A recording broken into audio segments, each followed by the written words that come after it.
terminamos con Yetzirah también. Ok. Vamos a empezar en Asia. En Asia. Sí. O Asiyá también le llaman. Bueno, Asiyá es el mundo de la realización, de los actos, el mundo ¿Ya de la pusiste la manifestación. grabación o todavía no? No, grabación, more, grabar. Ya la puse.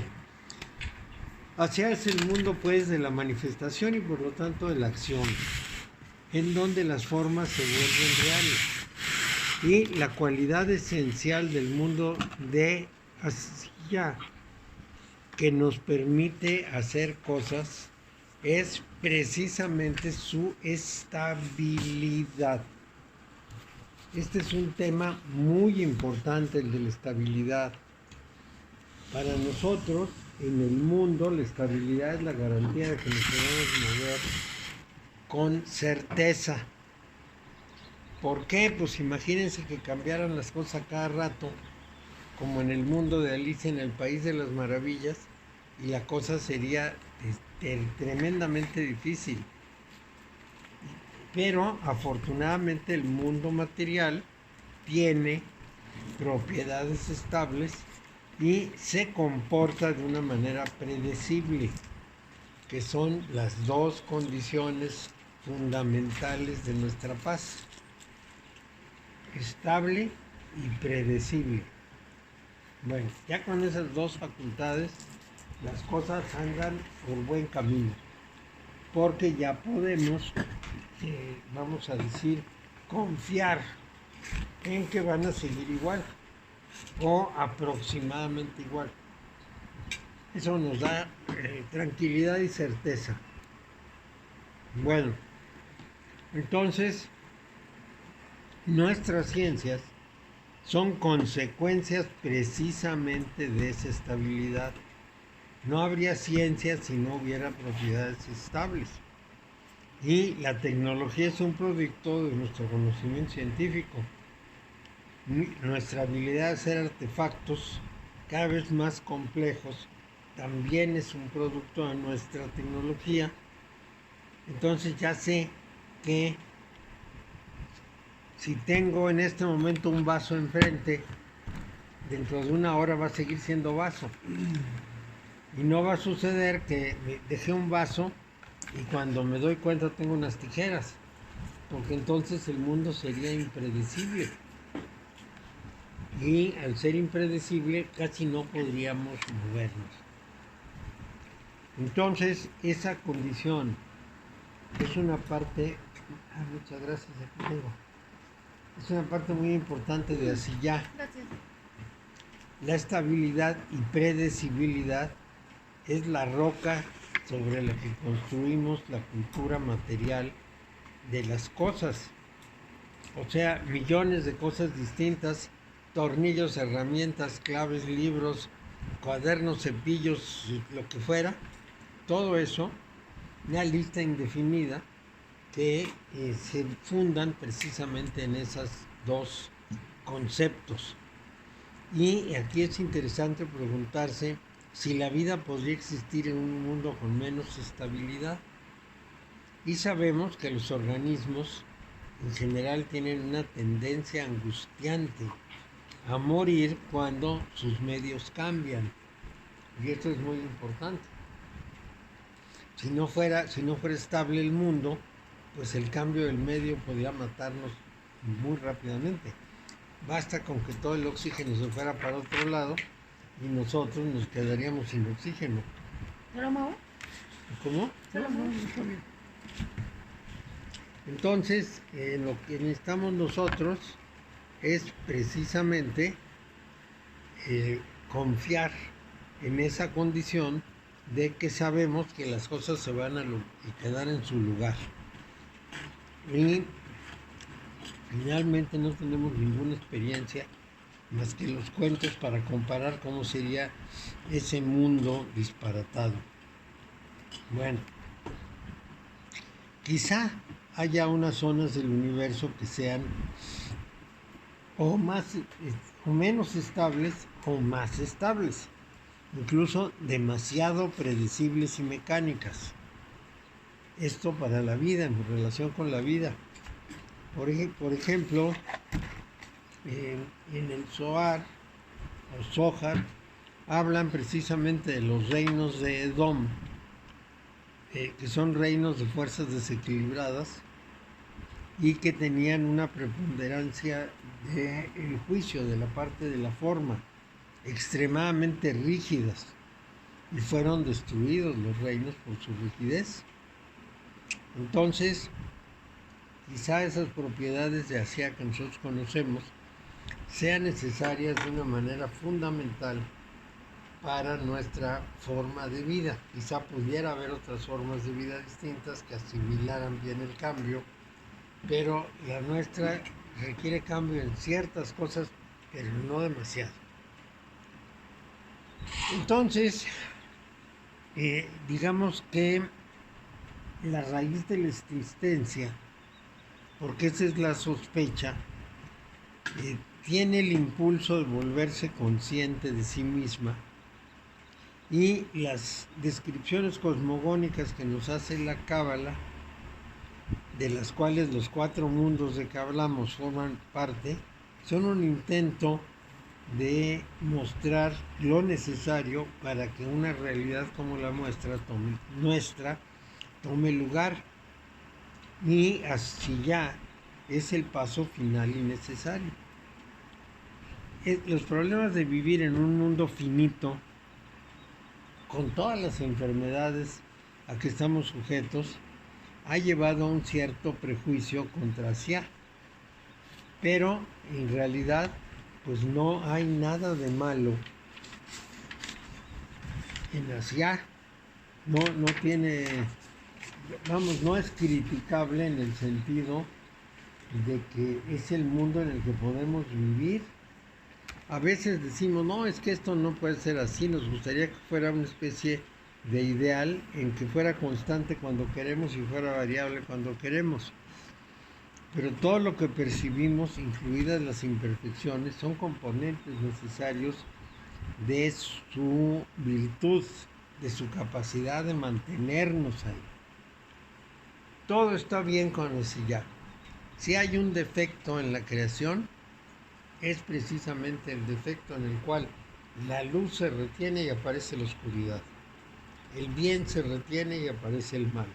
Ese es donde podría haber un defecto, de tal manera que en estos casos tenemos que tener la conciencia de que el universo tiene esa característica sustantiva de raíz. Hay momentos en un sentido y hay momentos en otro. Hay anabolismo y catabolismo. Hay sístole y diástole. Entonces va a variar. Hay momentos en que la luz es mucha y hay momentos en que es muy poca. Y no sabemos ni qué hacer con eso.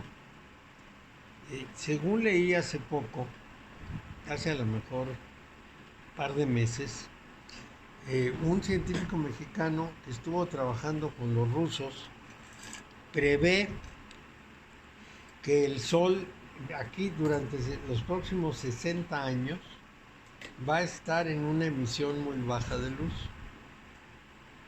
Tienen unas estadísticas los rusos y él, como de 3 siglos de la oscilación de la descarga de energía que hace el Sol hacia nosotros. Entonces se ve que de pronto sube y luego baja y luego vuelve a subir y luego vuelve a bajar. Pero el cálculo que han hecho para los próximos 60 años es que la luz del Sol se va a mantener abajo en movimientos pequeñitos. Y entonces eso significa que va a haber menos luz para la agricultura, para las plantas en general, aunque no sea la agricultura, menos luz para quemar hongos y bichos maléficos, que no es nada agradable, y por lo tanto menos producción, menos salud, los próximos 60 años. Como a mí me quedan poquitos, no me trastornó mucho. En total, en unos cuantos años no va a pasar gran cosa. Pero los que sí se van a quedar, pues la van a pasar mal. ¿Eso Bueno, provocaría una era de hielo? no es de hielo. No necesariamente. No, sí va a haber sol, pero no va a mandar la cantidad de luz, la Necesaria. cantidad de energía que ha estado mandando en ciertos periodos, porque hay periodos muy prósperos en donde la agricultura se despliega enormemente porque la cantidad de luz finalmente es una cantidad de energía. Entonces, en este periodo parece que va a bajar. Entonces, no nos congelaremos, pero no tendremos los beneficios de un bombardeo fuerte de energía solar. Y ni modo, pues no vamos a hacer nada. No está en nuestras manos cambiar eso. Son ritmos del orden natural que nosotros no podemos controlar. No tenemos ni cómo hacerlo. Entonces, pues lo que puede pasar precisamente es eso, que cuando el sol se retrae, nosotros experimentamos problemas. Decimos que nos fue mal en vez de decir que nos fue bien. Cuando se retira la luz, bueno, pues aparece la oscuridad. Bien, entonces ahí tenemos un tema muy importante porque los judíos cabalistas, durante algún tiempo han dicho que Dios tenía la intención de conocerse a sí mismo. El primer ensayo para conocerse a sí mismo fue el de Adán y Eva, y como que no le gustó, y entonces todavía andamos en esa historia de hacer esa conciencia. Pero finalmente el ser humano, cuando menos, fue seducido por la belleza del reino de Asha y estuvo encantado con todo eso de que tenía de todo en esta tierra, y bueno, se generó una conciencia importante. El ser humano tuvo conciencia de sí mismo, de alguna manera también tiene conciencia de una realidad que los rebasa. No diré la palabra Dios porque a lo mejor no es a lo que se refiere esto, pero sí que el ser humano estuvo durante mucho tiempo altamente, ¿qué diríamos?, entusiasmado con poder verse a sí mismo y poder ver el mundo. Luego, quizá hubo una problemática que generó el propio ser humano. Más o menos esto lo podríamos mandar a los años de la formación del Homo sapiens. Cuando finalmente aparece el Homo sapiens como Homo sapiens, tiene una condición especialmente favorable que explota muy poco a poco, que es la posibilidad de hablar.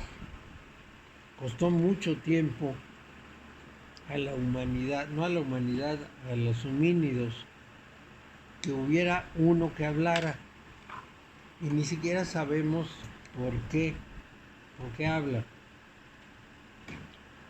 Resulta que el habla requiere dos condiciones. Un hueso que está abajo del cerebro, que se amplió, que se fue bajando para que tuviera más cerebro, y un hueso que tenemos en la laringe que se llama el hueso hioides, que es el que nos permite hablar, que es el que permite que las cuerdas vocales tengan esa resonancia, y por eso se llaman cuerdas vocales, porque son para pronunciar las letras vocales. Entonces, resulta que eso no lo tienen los homínidos, no lo tiene ni el Homo erectus, que es nuestro antecesor casi inmediato, no lo tiene el Homo faber, no lo tienen, en fin, los homínidos no lo tienen. La capacidad de hablar solo la tenían los cromañones, que serían nuestros antecesores, y los neandertales. Nada más. Y como nosotros, los cromañones, matamos a todos los neandertales, pues nada más quedamos nosotros con la capacidad de hablar. Esta es una extrañísima capacidad porque nosotros tenemos dos zonas en el cerebro que permiten el diálogo. Una está atrás, el área de Viken, que lo que hace es percibir lo que otros hablan e interpretarlo, por supuesto. Y tenemos enfrente, en la parte de enfrente del cerebro, otra área que se llama la área de Broca, que es el área que nos permite comunicarnos, es decir, que nos permite hablar. Entonces son dos desarrollos distintos del cerebro. No es uno para las dos cosas, pero además las dos áreas, la de Viken y la de Broca, son áreas que tenían otra función desde hace mucho tiempo. De manera que nuestra capacidad de hablar es una especie de adaptación. Y esa adaptación es la que hubiese permitido, si es que tenían razón los cabalistas de hace mucho tiempo, que el orden natural se hiciera consciente de sí mismo. Es decir, la naturaleza en su totalidad, incluidos nosotros, no puede verse a sí misma sino es a través de seres como nosotros. La naturaleza simplemente estalla, es feraz, se mueve por todos lados, pero no hace conciencia de sí misma. Y yo estoy convencido de que la función principal del ser humano es esa. Es decir, es un estado de la naturaleza en la cual finalmente se puede ver a sí misma, y también es posible que esto que generó, que somos nosotros, haga cosas por su parte que no están programadas dentro del gran orden natural. Son cosas que solo tienen que ver con la forma, no con la esencia. Es decir, yo puedo hacer muebles, pero no puedo hacer madera. Entonces, no voy a la esencia, voy a la forma. Pero en la forma puedo hacer muchísimas cosas. Pero no solo puedo hacer, puedo entender, puedo captar, me doy cuenta de qué es la naturaleza, cómo es la naturaleza, hago los cálculos de su acción, porque además pues, la naturaleza no es científica y no mide todo y tiene todos los cálculos, simplemente es, y nosotros de ahí hacemos cálculos y medimos y suponemos y ponemos periodos de tiempo y todo lo demás. Eso es precisamente el máximo desarrollo que conocemos del orden natural. El mundo inanimado sí reacciona, sí responde, pero muy lentamente. Es un mundo muy, muy lento desde nuestra perspectiva. Muy, muy lento y además un mundo no independiente. Las cosas le suceden. El mundo vegetal es muy sensible, pero es un mundo limitado, no se puede mover y no se puede comunicar. El mundo animal está en una mejor condición. No solo se mueve, sino que comunica algunas cosas. Pero de ahí a que haga muchas elaboraciones, está muy difícil. Muy, muy difícil. Aunque recientemente he visto varios videos de algunos animales que muestran mucha claridad de pensamiento, pero ninguna capacidad para poder organizarlo. Ayer mismo vi un video de 3 perros en que uno de los perros hizo un estropicio, masticó una lámpara, alguna cosa así. Y entonces el dueño, muy enojado, pregunta quién fue. Y uno de los perritos levanta la mano y toca al otro. Y el otro se enoja mucho y empieza a agredirlo porque lo acusó. Sí. Entonces, como pueden comprender, los animales también tienen una capacidad reflexiva, pero tienen la limitación de la palabra. Entonces, nosotros somos, pues, de los seres conocidos, los más desarrollados, los que somos conscientes de nosotros mismos, del orden natural, y todavía no completamente de que nosotros somos la naturaleza. Lo curioso es que el primer Homo sapiens estaba seguro que formaba parte del todo natural. Y el ser humano poco a poco se fue convenciendo de lo contrario, se fue aislando se fue haciendo como si hubiera venido de quién sabe dónde a el orden natural, como si no perteneciéramos al orden natural.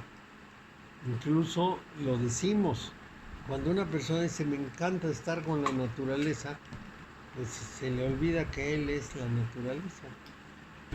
Finalmente nosotros somos naturaleza, no hay reparo en eso. Entonces, sí, Mario, por ahí allí de alguien, uno de persona muy conocedora de estos temas, que habla de que el ser humano es el único animal que puede odiar e imaginar. pues sí, y más cosas. También es el único que puede crear cosas que no estaban ahí, que no se parecen tanto a los demás y además diferentes. Porque bueno, los castores hacen presas, pero las hacen todas iguales. En cambio nosotros vamos creando cosas nuevas y vamos innovando y le hacemos el arte y hacemos muchas otras cosas. Somos, digamos, la culminación del orden natural porque finalmente se logró un ser que puede ser espontáneo, que puede tener cierta iniciativa, cierto libre albedrío, porque no es tan libre, uno está muy determinado por sus aprendizajes, pero en fin, puede hacer mucho más que cualquier otro. Y esa es una ventaja enorme en nuestras manos. Lo que pasa es que como todavía estamos en la infancia de la humanidad, pues todavía no dedicamos esas potencias a lo que realmente vale la pena. Ya para ahora estamos tratando de hacer en esa extraña inventiva que es como muy infantil, ya estamos tratando de hacer sustitutos de los seres humanos, que es precisamente lo que se atribuye a los extraterrestres que vinieron con los sumerios, que tuvieron que crear un ser para que trabajara. En este caso era un ser orgánico y les importaba un bledo que cómo serían los seres humanos, simplemente querían trabajadores y los hicieron. De tal manera que lo mismo nos pasa a nosotros. Nosotros tenemos sin cuidado lo que siente un robot, lo único que queremos es que trabaje. Es lo mismo que les pasó a los sumerios. Entonces vamos a decir que 7000 años después o 300.000 años después seguimos con las mismas manías. No podemos librarnos de esto que sería buscarnos el placer personal a costa de lo que sea. Pero bueno, finalmente... Pero una máquina no va a tener conciencia, ¿verdad? Un robot, por ejemplo, no va a tener la conciencia como un ser humano. Pues mira, todavía no completamente, pero hay un japonés que hace robots, que ha enseñado al robot a reaccionar emocionalmente. O sea, lo que hace es que tiene dos objetos, uno azul y otro verde. Entonces con el azul le pega y con el verde lo acaricia. Y el robot, cuando ve el azul, se escapa y se va a buscar el verde. O sea que tiene ya una respuesta emocional. Y cuando ve que se acerca algo azul, le da miedo. Entonces, vamos a decir que faltan unos cuantos pasitos para que los robots sean como nosotros. Cosa que a mí no me sorprende mucho, porque ese es un sueño desde tiempo inmemorial, probablemente desde antes de Leonardo da Vinci. Pero es ese sueño imaginativo de los seres humanos que están tratando de mostrar lo ingeniosos que son y no miden las consecuencias de lo que hacen. Por ejemplo, el inventor del teléfono celular nunca midió lo que iba a suceder con la humanidad. Ese proceso de idiotización que tenemos era impredecible. Y bueno, lo logró. En realidad, todo ese aparaterío empezó con un japonés, me parece que era de Sony, porque un día vio que su hijo salía de la casa con uno de esos enormes radios que había antes, de pilas, lo traía cargado en el hombro para oír música en la calle. Entonces le pareció muy incómodo y empezó a pensar en cómo transportar la música más fácil. Y así fue creando precisamente primero los cassettes, las caseteras chicas, diversos equipos de sonido, y de ahí se fue desarrollando muchas más cosas y llegamos a los teléfonos. Entonces, pues fue inconsciente. Quizá el que hizo lo primero nunca pensó hasta dónde podía llegar. Y lo que es peor todavía, las consecuencias que iba a tener en la vida de las personas. Porque además, si algo se va a servir para que nos controlen son los teléfonos. ¿Quién lo hubiera imaginado hace 50 años? Porque hace menos de 50, 25 a lo mejor, habían aparecido las primeras computadoras aquí en México. Y bueno, yo estaba encantado con mi máquina computadora. Y era chiquitita, era Toshiba, muy, muy pequeñita y con una pantalla alargada, ni siquiera era una pantalla completa abierta, sino era alargadita para hacerla chica. Pero era fascinante, porque era una novedad maravillosa. ¿Quién iba a imaginar a dónde íbamos a llegar? Bueno, pero estábamos precisamente, pero, sí. Mario, yo me recuerdo que en las caricaturas de cuando yo estaba pequeño, ¿te acuerdas que salía Dick Tracy, Flash Gordon y todo eso? Sí. Y se comunicaban a través de unos aparatitos chiquitos así. Sí, era la imaginación de entonces que pudieras comunicarte con el reloj. Ahora aquí Paco tiene un reloj así que le avisa de todo, en donde ve internet, en donde quién sabe qué tanto hace con el teléfono. Con el reloj. Yo lo veo negro, pero él dice que lo ve bien. Y entonces hace de todo. Ahora, ¿para qué? Para las simplezas que ve. Pues no acabo de entenderlo, pero bueno. Son puras simplezas, ¿no? Son cositas así como, ay, el manual para componer una computadora. Bueno, pues ese podría tener impreso, pero no, lo ve en el teléfono. Y otras cositas así, ¿qué película dan en tal lugar? Sí, sí, es como muy caro para eso, pero en fin, un juguetito. Es demasiado inteligente para él. Sí, un juguetito de adultos. Bueno. Riquis, estamos en el mundo de Asia. En el mundo de Asia, es así el mundo de Asia. Bueno. Bueno, muchas gracias. Sí. Entonces, hay un convenio general de que Asilut corresponde a Keter, Briah corresponde a Jokmah y Binah, Yetzirah a los siguientes 6 Sefirot y Asia a Malkut. Ese es el acuerdo. Sin embargo, es demasiado simple, porque los 4 mundos representan 4 distintos reinos de conciencia.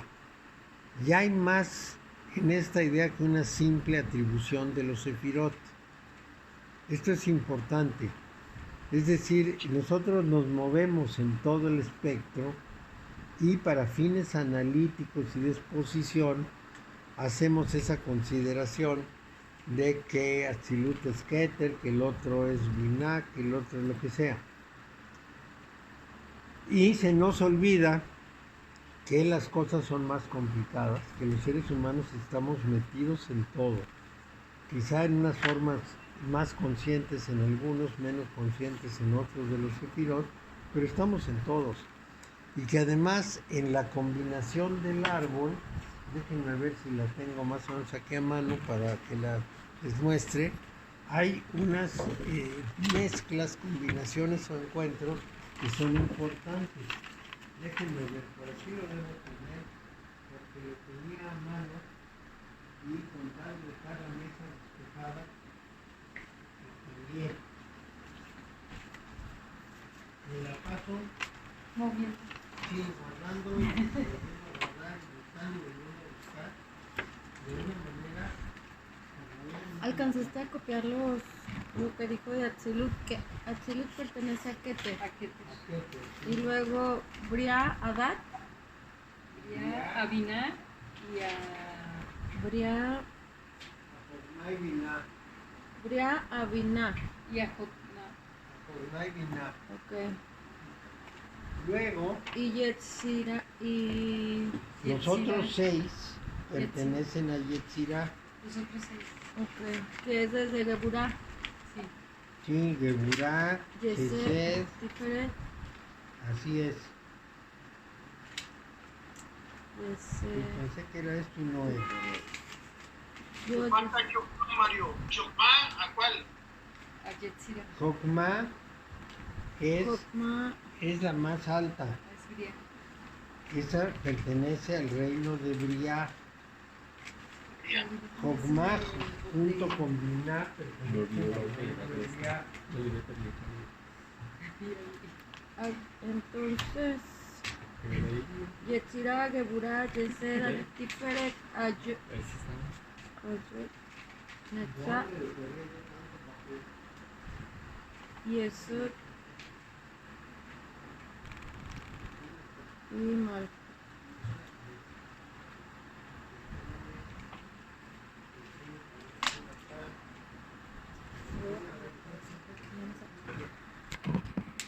Tenemos 4 mundos. Dividimos un árbol en 4 mundos. Pero esos mundos están entremezclados. Y además, muchas veces, si tuviéramos unas láminas transparentes, montaríamos unos mundos en otros. Entonces, el tema, y el tema es muy importante, es que nosotros participamos de todo. Aquí les voy a dar una idea. Cuando estoy, por ejemplo, en Hot, toco 2 mundos. Toco el mundo que está centrado en Yesod, que es el mundo de Asia, y toco el mundo que está centrado en Tiferet. Y el de los triangulitos. Así. No te vemos. El de los triangulitos. ¿No me ven a mí? No vemos lo que nos enseñaste. No enseñaste nada. No enseñé nada. ¿Ah? Sí. Mira, es esto nada más que lo tenía yo a colorcitos, Hacen Ah, ya. que hacía las cosas más fáciles. Entonces, por ejemplo, aquí está Hot. Aquí está Hot. En esta esfera de abajo tiene un lugar, pero en la de más arriba también tiene un lugar. También lo toca. Entonces hay un Hot en la esfera baja y hay un Hot en la esfera tercera. Tiferet, que está aquí, toca varias. Por ejemplo, esta superior lo toca aquí. No, lo toca acá, esta. Lo toca la central y lo toca la de abajo. Entonces, Te la acabo de mandar, Ricky, te la acabo de mandar el esquema. sí, es que este esquema lo puse en color. Ok, Luis, gracias. Lo puse en colorcitos para poder describir mejor, pero aunque esté en colorcitos, si no está, pues es lo mismo. Entonces, aquí el punto es que, por ejemplo, Tiferet está en 3 de esos círculos. Entonces, en el círculo de abajo está hasta arriba. Es el Keter de Asia. En el siguiente, en el de Yetzirah, está en el centro. Es el Tiferet de Yetzirah. Y en el círculo de Briah está hasta abajo. Es el Malhut de Briah. Entonces, Tiferet es el Keter de Asia. Es un rey. Es el Tiferet de Yetzirah, es un dios sacrificado. Y está hasta abajo el Malkut de Briah, es un niño. Entonces resulta que tiene esos 3 características. Y según en qué esfera yo me encuentre, la significación de Tiferet es distinta. No puede ser la misma porque justamente está en esa condición. Bueno, entonces ahí tenemos que hacer una diferenciación muy importante. Aunque divido esos mundos para fines de estudio, en realidad tengo que verlos como una totalidad en la cual me muevo de arriba para abajo.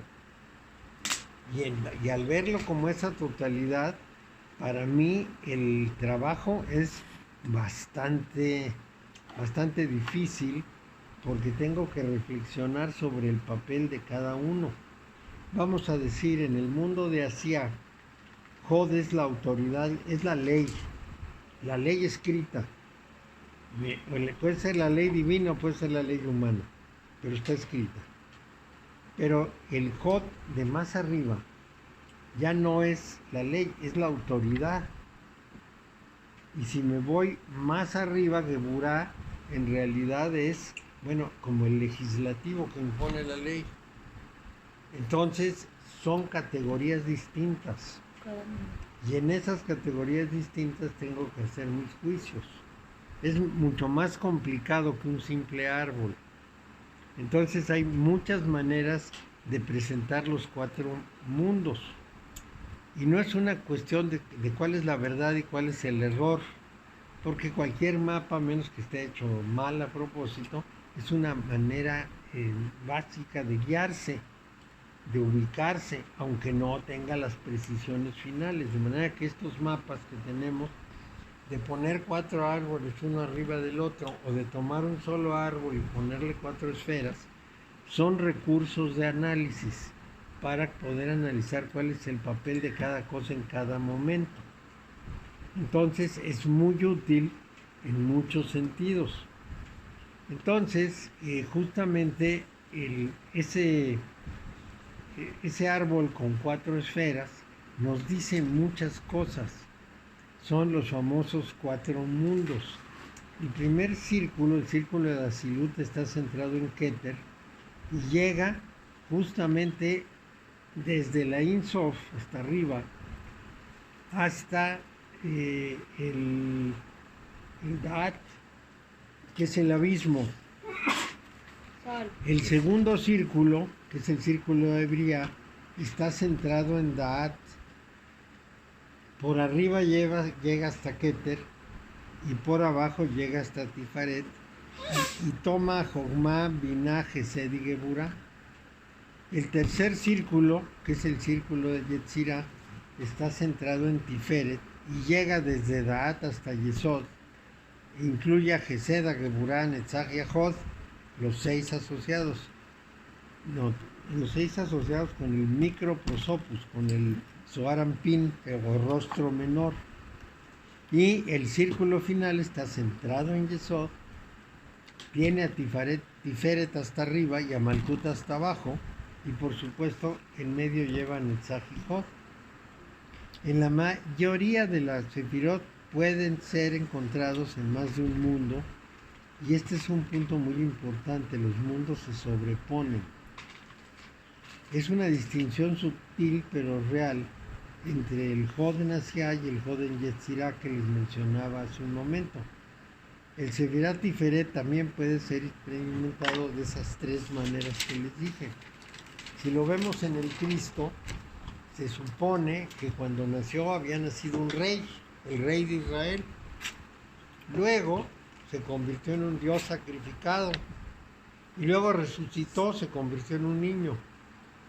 Entonces, eso nos muestra fases de un proceso que es importante conocer y recorrer. Por lo mismo, diríamos que el trabajo del árbol es un trabajo muy dinámico, en el que tenemos que estar todo el tiempo considerando el valor de todos sus elementos. No es nada sencillo, es bastante complicado porque, vamos a decir, tenemos que exprimir algo la imaginación para poder hacernos a la idea de lo que estamos analizando. Tenemos... Ya con los esquemas es más fácil. Aquí tengo el esquema, viéndolo, ya tú lo vas explicando y yo lo voy a analizar. Sí, con los esquemas es mucho más fácil. Efectivamente. Sí. Y de alguna manera cuando trabajamos con los esquemas, pues podemos auxiliarnos, digamos, imaginar con una cierta referencia visual, con la forma, que es un requisito de nuestra vida, porque el esquema es una forma. Pero también tenemos que hacer algo de abstracción. Bueno, entonces esas combinaciones nos llevan muy lejos, porque nos muestran en posiciones distintas. Vamos a pensar en lo que yo califico como una maroma, llamando maroma. ¿Se acuerdan de esos unos aparatos en que uno ponía un garrafón de agua y le daba la vuelta? Bueno, exactamente es lo mismo que debe pasar entre Yesod y Da'at.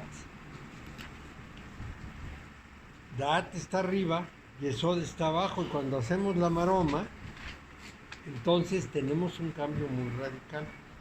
Me voy a concentrar un poco en hablar de ese cambio para que más o menos se den cuenta de todo lo que puede estar implícito.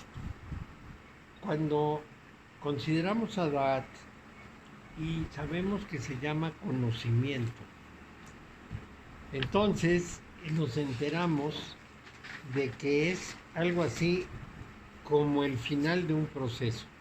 El proceso empieza en Keter, arriba en la corona. Su energía baja a Jochma, que es la sabiduría.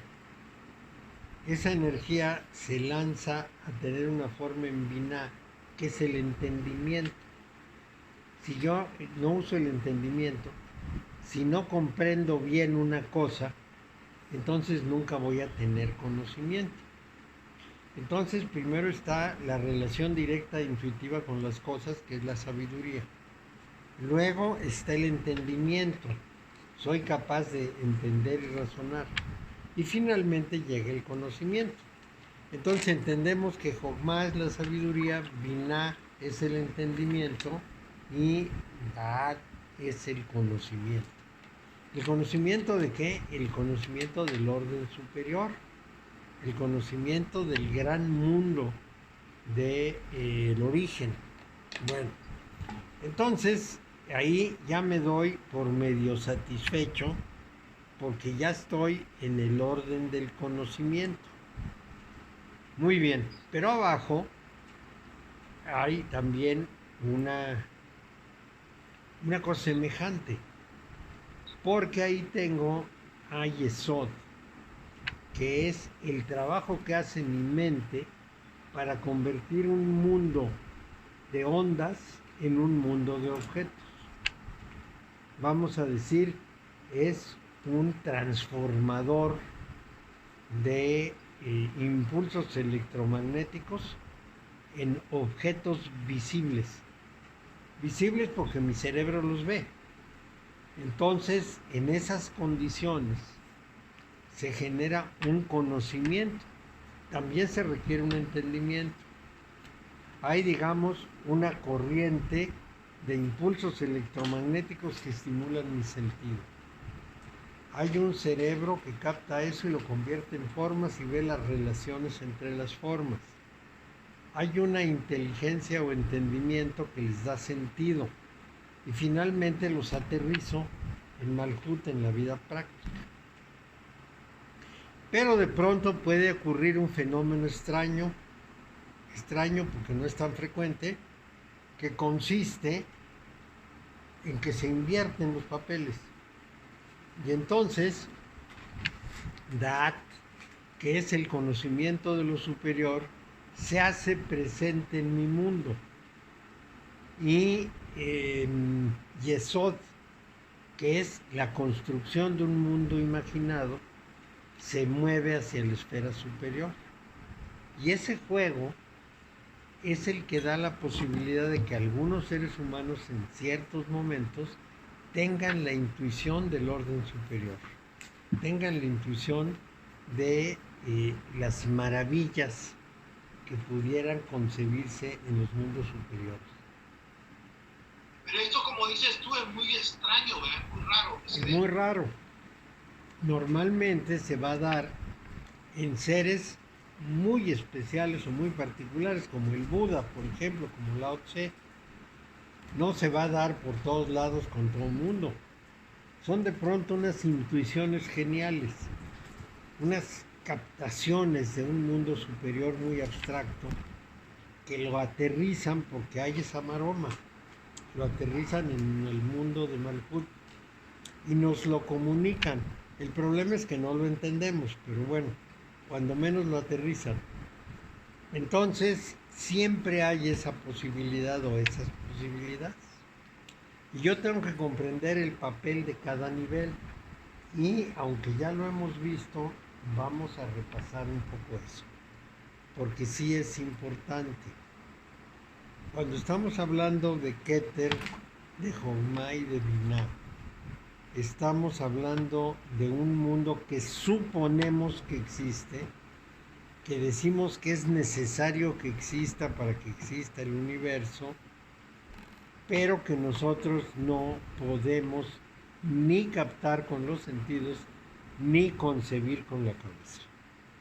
Somos incapaces de concebir una cosa que no se parece en nada a lo que tenemos en el universo. Bueno, entonces a eso se le llama el macroprosopus o el rostro mayor. Y ese rostro mayor lo que expresa es lo que algunas personas llaman los seres divinos. Sí, dime. ¿Cómo es que estos seres que se da extraño esto, pueden captar esto, que es algo que no es concebible a través del cerebro humano? Lo logran cazar, pero saben que no es algo común, sino que es algo que no es raro, que es raro, pues, que no hay manera de poderlo captar con el cerebro. Claro, fíjate que una de las personas que conoció a Ramana Maharshi, no sé si era alemana, creo que era alemana, fue discípula de Ramana Maharshi y escribió un libro llamado Cazando al Yo. O sea, lo que hizo fue describir ese esfuerzo de un personaje tan importante como Ramana Maharshi, de pronto aprender el orden superior y cazar el yo superior y expresarlo de alguna manera. Mario, Sí. Ramana Maharshi tuvo un papel importante en lo que escribió Moni Sadhu en el libro de la quinta esencia, ¿correcto? Correcto, sí fue el maestro de Moni Sadhu. 6 meses. Mario, yo entiendo que estas personas que llegan a este mundo superior es porque son individuos que han estado regresando a la conciencia. Almas viejas, Son almas viejas. Exacto. sí, O sea, no es que de cualquiera lo pronto. pueda hacer. No, esta es una cosa que se va a dar precisamente porque hay una capacidad desarrollada para eso. Pero no dejemos de considerar que están ahí y que eran al menos como nosotros, como seres humanos que comían, dormían y de pronto tenían estados anímicos diversos y además llegaron con mucha dificultad.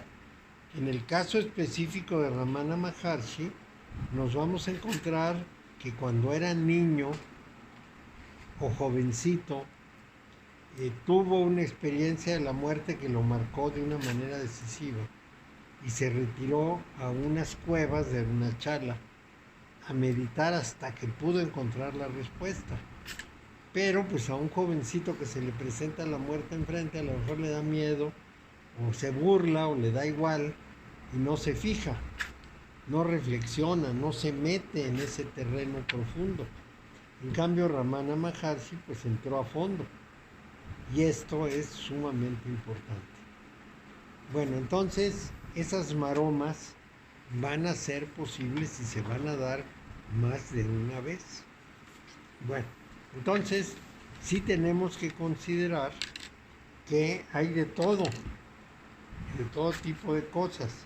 Y desde luego, el Sefirá Tiferet experimentado de tres maneras distintas, pues para la humanidad, cuando menos la de Occidente, es casi un hecho, no es casi, es un hecho sagrado para los cristianos, en la medida en que consideran que su líder, que era Jesús, pasó por esos tres estados.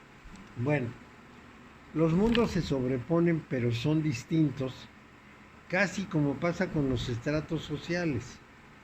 La división no es tan clara, no es absolutamente clara, nunca están perfectamente definidos, pero bueno, hay gente que sube y hay gente que baja. Y eso no cabe la menor duda.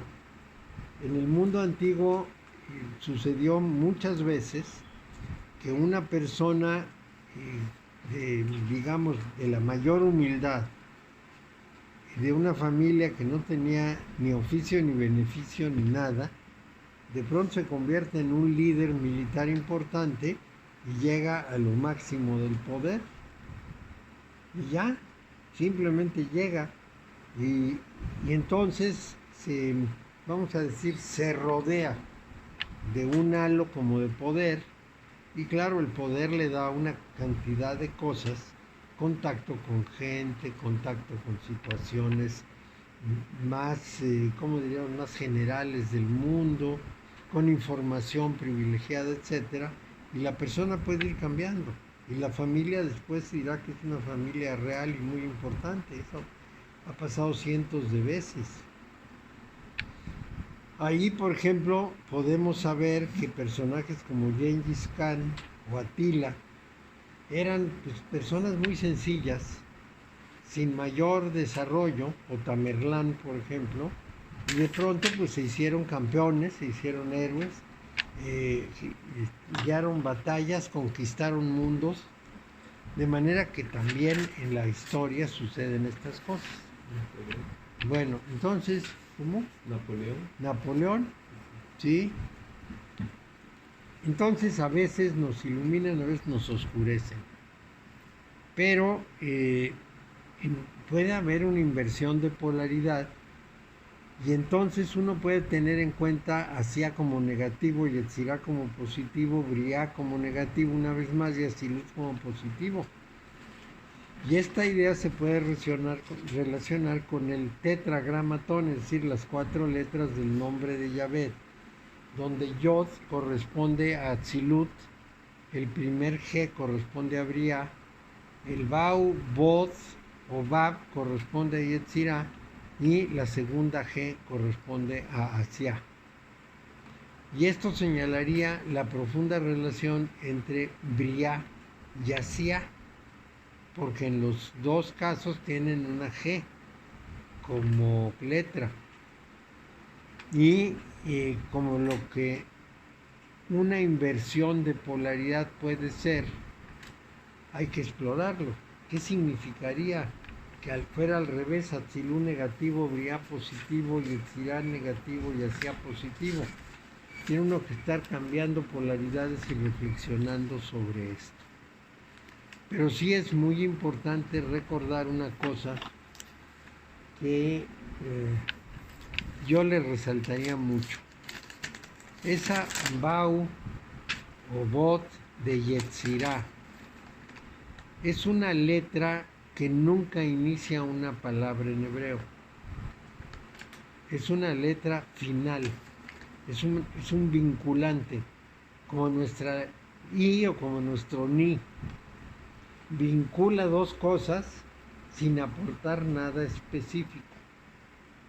La Bab es una letra vinculante, va al final de palabra y une esa palabra con la que sigue. Es una letra puente, man. Es una letra puente, efectivamente. Entonces, no es una letra definida, sino está en función de lo de antes y de lo de después. En el caso del nombre de Yahvé, lo que está antes es precisamente toda la energía desplegada por el positivo, por el yang, por el masculino, y toda la capacidad receptiva del femenino. Entonces, eso es el antecedente de la letra Vav. Después, la consecuencia de esto va a ser la segunda Hei. Y entonces, el Vav simplemente fue el que dio el paso para eso. Se los voy a decir en términos de los judíos. Los judíos dicen que la familia no existe hasta que hay un primer hijo. Entonces vamos a verlo de esta manera. Resulta que el Vav tiene la función intermediaria de ser el hijo y por lo tanto de dar lugar a que exista una familia, que es el segundo Hei. Él en sí no es tan importante, más que como ese punto de referencia que convierte a la pareja en familia. Este es un concepto muy interesante en el judaísmo, porque lo que nos muestra es que el hijo a su vez tiene que hacer su familia. Él es el vínculo para generar una familia en la casa de los papás. Pero si es hijo hombre, va a tener la iniciativa de generar una familia propia. Entonces va a dejar el hogar, pero un hogar que ya fue familia porque ya tuvo hijo. Por supuesto, entre los hebreos tenían 14 hijos, entonces no solo tuvo un hijo, tuvo un montón. Pero el tema es su papel vinculante en la primera familia y su papel de iniciativa en la siguiente. Porque precisamente el segundo Hei va a generar un nuevo desarrollo igual. El segundo Hei se convierte en un Yod. El Yod busca un nuevo receptor, una nueva receptora. Vuelve a tener un hijo, vuelve a ser otra familia. Entonces los judíos nos presentan una secuencia de 7 familias. Mario, es una mitosis espiritual, ¿verdad? Más o menos, sí. Sería el equivalente. ¿Qué sería este? Sí, es eso. Sí, sí. 7, sí. Pues son 21 letras, más del centro 22. Sí, bueno, entonces pensemos en lo siguiente. Estos cuadros y estos conceptos son dinámicos, no son estáticos, son dinámicos. Y uno tiene que adaptarse a su dinamismo. Bueno, el segundo esquema para representar los 4 mundos está basado en la tradición de que cada uno de los 4 mundos contiene su propio árbol, y estos son a veces mostrados encadenados con el Keter del mundo para seguir intersectando al Malhut del mundo anterior. Haber dicho de otra manera, porque eso está como muy enredado. Ponemos un árbol. Su Malhut es el Keter del árbol que viene abajo. Y el Malhut del segundo árbol es el Keter del tercer árbol. Y el Malhut del tercer árbol es el Keter del cuarto árbol. En el mundo judío hay una importante diferencia. No sería una diferencia, es un añadido. En la cábala judía, no en la cristiana, arriba de esos 4 árboles hay un quinto árbol que se llama el Adam Kadmon. Y ese Adam Kadmon es el arquetipo humano. Para decírselos de una manera muy gráfica, es el andrógino formado por Adán y Eva antes de la caída. Después de la caída se separan en hombre y mujer, pero antes de la caída son el ideal, son la unión andrógina femenino-masculina. Entonces están en el paraíso terrenal, que es como deberían ser las cosas. Esto es muy importante porque nos muestra el sentido del andrógino o el hermafrodita de la alquimia. Esa es la idea fundamental. El ser humano tiene que hacer un esfuerzo gigantesco para regresar a la unión sustantiva, la de Adán y Eva, ese andrógino que era uno solo en el paraíso y que la caída dividió. Para esa idea, ese árbol que se llama Adam Kadmon es considerado por los judíos como muy importante. Cuando uno quiere ascender a Dios, entonces tiene que recorrer 25 escalones para cada uno de los 4 árboles. Pero también tiene que recorrer los 25 escalones del Adam Kadmon, lo cual da 125 escalones para poder asociarse con Yahvé. Entonces, es interesante el hecho de que la cábala hebrea, que era muy oculta para los occidentales en los siglos XIII, XIV, XV, XVI y casi hasta la fecha, ahora sepamos que había un quinto árbol, que normalmente ni representamos ni hablamos de él. ¿Por qué lo sabemos? Bueno, porque ya les había yo platicado que a partir del año 95 se abrió el conocimiento cabalístico judío a personas más jóvenes dentro del judaísmo y a no judíos, hombres y mujeres, porque antes nada más eran hombres mayores. Entonces, ese nuevo conocimiento es el que nosotros tenemos que adquirir y promover. No es nada sencillo. El estudio de esa cábala judía requiere muchas cosas, entre otras el cierto conocimiento del hebreo. Con cierto conocimiento quiero decir el suficiente para poder ubicar las cosas, para poder ubicar qué dice un nombre y por qué es ese nombre. Por ejemplo, todo esto que les dije de la letra Vav es un conocimiento del lenguaje hebreo que no es común, es decir, no es algo que se difunda por todos lados. Ni entre ellos mismos. Entre todo Bueno, el mundo hebreo. ellos lo hablan, pero no lo reflexionan. Es a lo que me refiero, no reflexionan sobre el tema. Así no es. profundizan.